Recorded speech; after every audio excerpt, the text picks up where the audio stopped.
آغا شیخ کفایت الیاس سے وہ اسٹیج پر آئیں اور خوبصورت انداز میں مقالہ پیش کریں بر محمد و آل محمد صلوات۔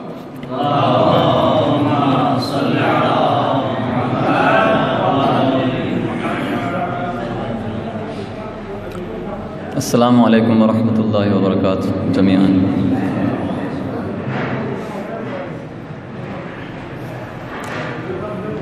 حشر قائم اس لیے ہے تاکہ انسان جان لے، حشر قائم اس لیے ہے تاکہ انسان جان لے، 4 دن کی زندگی میں کھویا ہے کیا پایا ہے کیا، اور حق کے خاطر جان دے کر خود بھی تابندہ رہو، حق کے خاطر جان دے کر خود بھی تابندہ رہو، حق نہ ہو تو پھر جہاں میں رہ کے بھی کرنا ہے کیا، حق نہ ہو تو پھر جہاں میں رہ کے بھی کرنا ہے کیا۔ مقالہ بغیر کسی تمہید کے مقالہ پیش خدمت ہے۔ مقالے کا عنوان ہے شہید آغا سید ضیاء الدین رضوی رضوان اللہ تعالیٰ علیہ، تاریخ ارض شمال کے ماتھے کا جھومر۔ زندہ لوگ 2 قسم کے ہوتے ہیں، ایک تو وہ لوگ ہیں جن کی قفس انصری کا ان کی روح سے جیسے تیسے فطری اتصال قائم رہتا ہے، اور یہ لوگ تب تک جسم و جان کا یہ ٹوٹ ٹنگ رشتہ باقی رکھے ہوتے ہیں جب تک طبعی موت ان کے در پر آ کے دستک نہیں دیتی۔ کھاتے پیتے ہیں، سوتے جاگتے ہیں، چلتے پھرتے ہیں، ہنستے مسکراتے اپنے معمولات زندگی میں مشغول ایک محدود چند زندگی کے کچھ دن گزار لیتے ہیں، اور جوں ہی یہ لوگ موت کے آغوش میں چلے جاتے ہیں، دھیرے دھیرے لوگ انہیں اپنے صفحے ذہن سے مٹانا شروع کر دیتے ہیں، اور پھر ایک وقت وہ بھی آتا ہے کہ لوگ ان کو ایسے بھول جاتے ہیں جس کی تصویر کچھ یوں کھینچی جا سکتی ہے کہ بھولے تو یوں کہ جیسے کبھی آشنا نہ تھے۔ یہ زندگی جو لوگوں کے اس طبقے نے گزار دی اور دنیا سے گزر گئے یا پھر اس دنیا دنی میں گزار رہے ہیں، اس زندگی کو رب کردگار یا قرآن نے اصلاً زندگی نہیں گردانا، بلکہ یہ تو محض روح و بدن کا جبری اتصال ہے، اور ایک وہ حیات ہے جسے رب کردگار حیات سے تعبیر کرتا ہے، اور اس زندگی کو موت سمجھنے والوں کو نص سری سے منع فرماتے ہوئے انہیں زندہ کہتا ہے۔ چنانچہ قرآنی آیت کہتی ہے کہ وَلَا تَحْسَبَنَّ الَّذِينَ قُتِلُوا فِي سَبِيلِ اللَّهِ أَمْوَاتًا بَلْ أَحْيَاءٌ عِندَ رَبِّهِمْ يُرْزَقُونَ۔ جی ہاں، یہ ہے اصل زندگی، جو ایک ایسے شہید کی زندگی ہے جسے خدائے وند قدوس زندگی کہتا ہے، اور وہ ہے ایک شہید کی زندگی جو اپنی جان راہ خدا میں نچھاور کر کے ابدی زندگی سے ہمکنار ہو جاتا ہے، اگرچہ یہ اپنے قفس انصری کے ساتھ ہمارے درمیان نہیں ہوتا، ہماری آنکھوں سے اوجھل، ہماری نظروں سے کالے کوسوں دور، لیکن دلوں کی دھڑکنوں میں ہمیشہ کے لیے بسیرے ڈال کر امر بن جایا کرتا ہے، کیونکہ ان کی یادوں کے دیپ دلوں کو ہمیشہ جگمگائے رکھتے ہیں۔ اپنی انمول زندگی کے چراغ بجھا کر اوروں کو زندگی کے مشعل بانٹنا، اپنی انمول زندگی کے چراغ بجھا کر اوروں کو زندگی کے مشعل بانٹنا ان کی زندگی کا خاصہ ہے۔ ایسے لوگوں کو قرآن ببانگ دہل بل احیاء کے خطاب سے نوازتا ہے۔ آغا سید ضیاء الدین رضوی رحمۃ اللہ علیہ کی کہ جن کی یادوں کے دیپ جلانے آج ہم یہاں جمع ہوئے ہیں،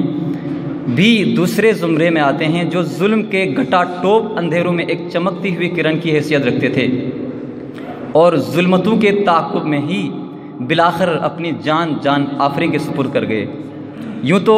شہید ایک ہمہ جہت شخصیت، ملٹی ڈائمینشنل پرسنالٹی کے مالک تھے، لیکن وقت کے دامن میں تنگی کے باعث ان کی زندگی کے چند ایک پہلوؤں کی طرف مختصر اشارے پر اکتفا کیا جاتا ہے۔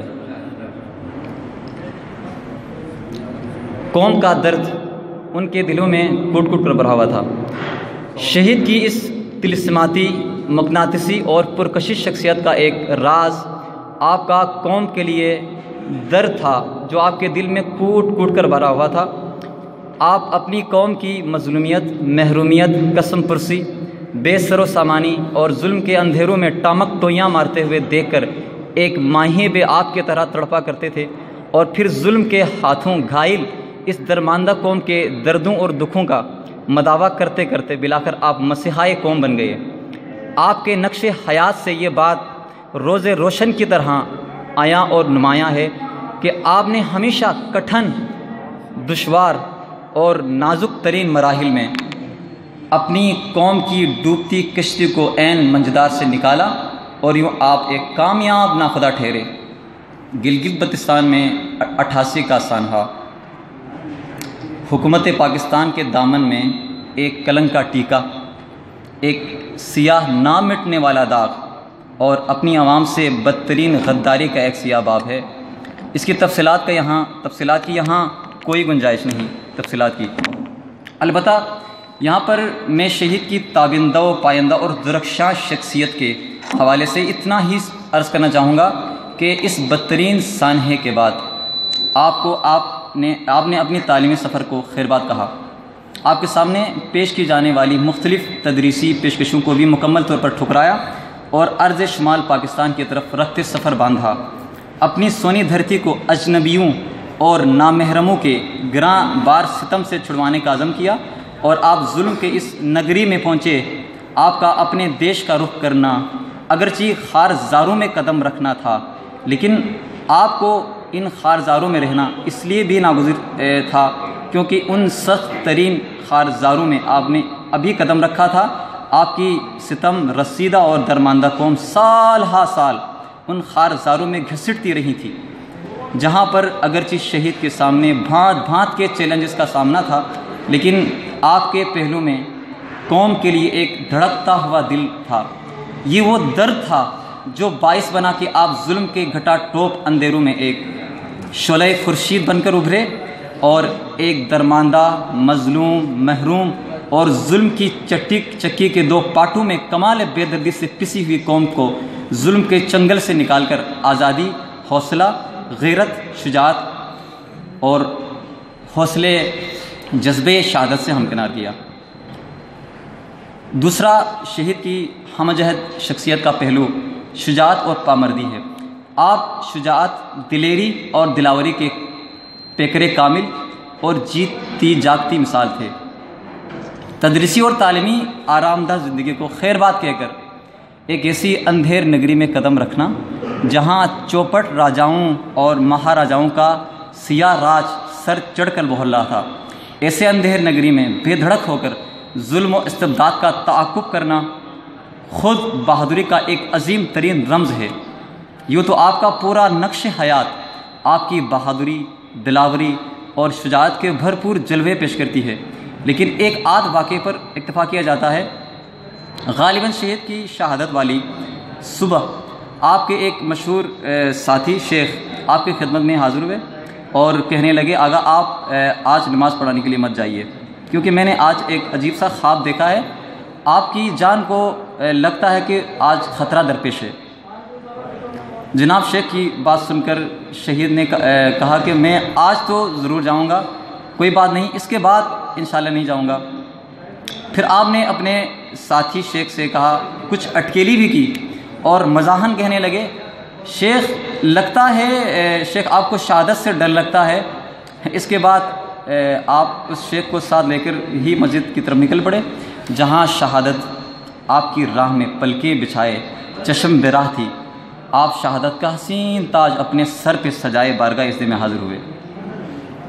قیادت و سیادت کی کمال کو چھوتی ہوئی صلاحیتیں، یہ آپ کی ہمجہت شخصیت کی تیسری خصوصیت ہے۔ شہید کو قدرت نے گوناگوں صلاحیتوں کے گوہرے تابناک اور آبگینے دے رکھے تھے۔ آپ کی ذات میں بیک وقت قائدانہ، تالیفی، تقریری، مناظراتی، علمی، تحقیقی، عرفانی اور بھانت بھانت کی صلاحیتیں یکجا تھیں، لیکن آپ کی قائدانہ صلاحیتوں نے پورے ملک میں ہلچل مچا رکھا تھا۔ یہ تو ہمارے سامنے کی بات ہے کہ آپ حالات و واقعات کے پیش نظر ایک موقف اور نقطۂ نظر کو عقل و فراست کی کسوٹی میں پرکھ کر جب پیش کرتے تو پھر آپ اس موقف پہ ڈٹ جایا کرتے تھے اور سوائے رضایت خدا کے کسی اور چیز کے طالب نہ ہوا کرتے۔ واضح رہے آپ اپنے کسی بھی موقف پہ بھرپور دلائل پیش کیا کرتے تھے۔ بڑی ہی دلچسپ اور قابل ذکر بات آپ کی قائدانہ صلاحیتوں کے حوالے سے یہ ہے کہ آپ تنہا ایک محاذ پر ایک محاذ پر نہیں بلکہ کئی محاذوں پر سینہ سپر ہو کر دشمن سے برسر پیکار نظر آتے تھے۔ وہاں کے تکفیریوں کو للکار کر مناظرے کی دعوت دیتے، لیکن مجال تھی جو تکفیری آپ کے للکار کے سامنے اپنی دم ہلاتے۔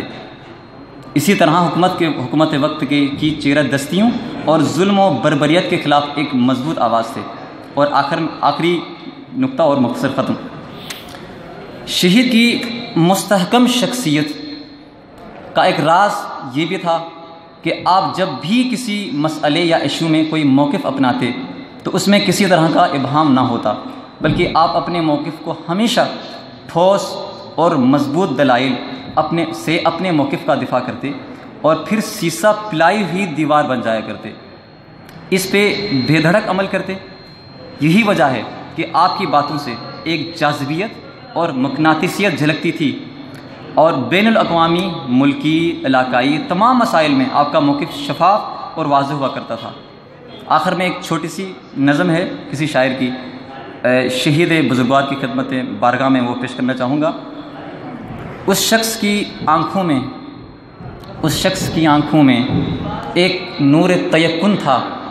اس شخص کی آنکھوں میں ایک نور تیقن تھا، جو آگ لگاتا تھا ٹھٹھرے ہوئے سینوں میں۔ اس شخص کی باتوں میں باطل سے ندبتا تھا، حق بات پہ اڑتا تھا اور جو کہتا تھا کرتا تھا اور میں نے اسے دیکھا تھا اس شخص کے سینے میں دل میرا دھڑکتا تھا۔ بر محمد و آل محمد صلوات۔